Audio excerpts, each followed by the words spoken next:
A federal judge's ruling on a preliminary injunction tied to the Corpus Christi mayor's impeachment trial is still pending. Corpus Christi and Victoria city councils meet this week. We'll take a look at their agendas. And SpaceX has rescheduled its Starship flight test for the second time this week. This is South Texas Midday. I'm Rob Boskamp. Thank you for joining me on this Tuesday, May 19th. A federal judge is expected to rule later this week on a preliminary injunction related to removal proceedings against Corpus Christi Mayor Paulette Guajardo. U.S. District Judge George C. Hanks Jr. noted during Monday's hearing that a ruling on Guajardo's request will be issued later this week once he concludes an ongoing criminal trial.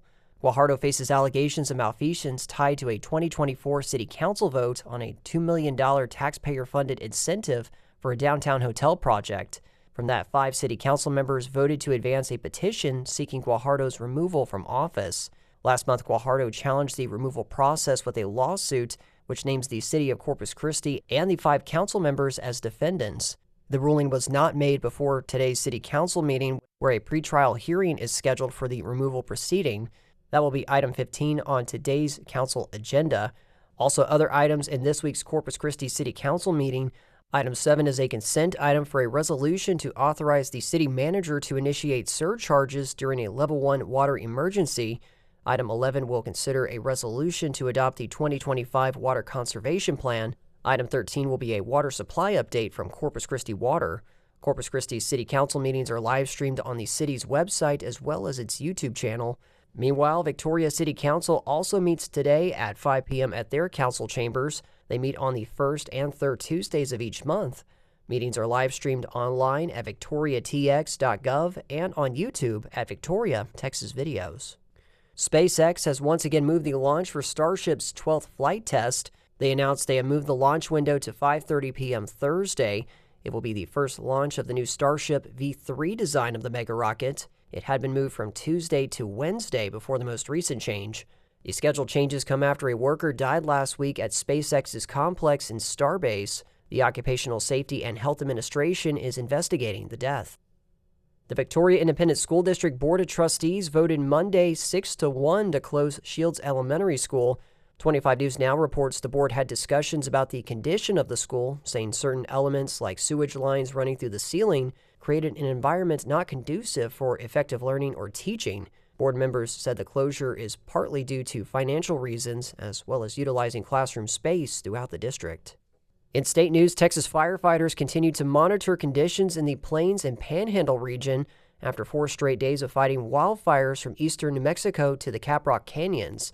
KTTZ's Brad Burt has more. Starting alongside blinding dust and thunderstorms that hit the area late last week, the Texas A&M Forest Service says crews responded to 18 wildfires in the 24 hours between Thursday and Friday evening. One of the largest fires burned around 34,000 acres south of the city of Canyon, triggering temporary evacuations and disrupting infrastructure. The fire shut down traffic on I-27 and destroyed a trestle bridge on the important railroad corridor between Lubbock and Amarillo. Another fire that started in eastern New Mexico eventually stretched into the Texas Panhandle, burning more than 30,000 acres. Both these fires have since been contained. With the potential for thunderstorms in the region, fire danger conditions are expected to decrease as the week progresses. I'm Brad Burt in Lubbock. And quite the storm we had across the region earlier today. AEP Texas reported thousands of customers across the region were without power as of Tuesday morning. Spring storms in Texas can bring heavy rains, flash flooding, tornadoes, and hail. Sometimes the hail is pea-sized and harmless. Other times it's big enough to smash windshields, shred roofs, and leave homeowners with costly repairs. But as Texas Public Radio's David Martin Davies reports, there is still a lot about hail that we don't fully understand. On June 2, 2024, Val Castor was driving across the Texas Panhandle near a town called Viger Park, southeast of Amarillo. I am a storm tracker at Channel 9 in Oklahoma City. On this day, Castor was getting really close to a massive storm. I had already seen 1 or 2 tornadoes with this storm, and I was in the hail. It was softball-sized. Then I noticed what looked like a big white 1-gallon milk jug in the ditch, and I thought, is that hail? I thought, no, surely not. That's too big to be a hailstone. But that's exactly what it was, a massive chunk of ice that fell from the sky. It was about half buried in the mud in the ditch. Castor thought he might have a record-breaking hailstone, but he didn't have a tape measure, so he improvised. Started comparing it, to the Monster Energy can. And I tell you, that thing was about the size and shape of an average-sized pineapple. Recently, NOAA's State Climate Extremes Committee confirmed the monster hailstone had a diameter of 7.1 inches, the largest ever recorded in Texas. The major concern for hail is its widespread property damage. In 2025, Texas led the nation in recorded hail events with stones 1 inch or larger at 902. The financial impact is huge. State Farm alone paid more than $1.4 billion in Texas hail claims in 2025, the highest total of any state. Nationally, it's estimated that hail causes $10 billion in insured losses annually, before accounting for agricultural losses. Kiana Holliman is a State Farm representative. Hail is a major issue, and it's not just hitting Texas, it's a national concern. Hail is a strange hazard because it's highly localized. One neighborhood can be hammered, while another just a few miles away gets only rain. Cameron Nixon, a research scientist with Oklahoma University and the Storm Prediction Center, says when it comes to hail, there is a lot that is unknown. Yeah, hail is, compared to tornadoes, very understudied. But we do know how hail is made. So it's a form of frozen precipitation that really requires a really intense updraft to hold aloft. To make hail, weather does a kind of juggling act. Up in the sky, there's a band of freezing air and a strong updraft that's keeping the chunks of ice from falling, and that's where it grows larger and larger until it comes crashing down. And it's a process that occurs regardless of the temperature. A lot of folks are really surprised when you have a 90-degree day and you get ice falling from the sky.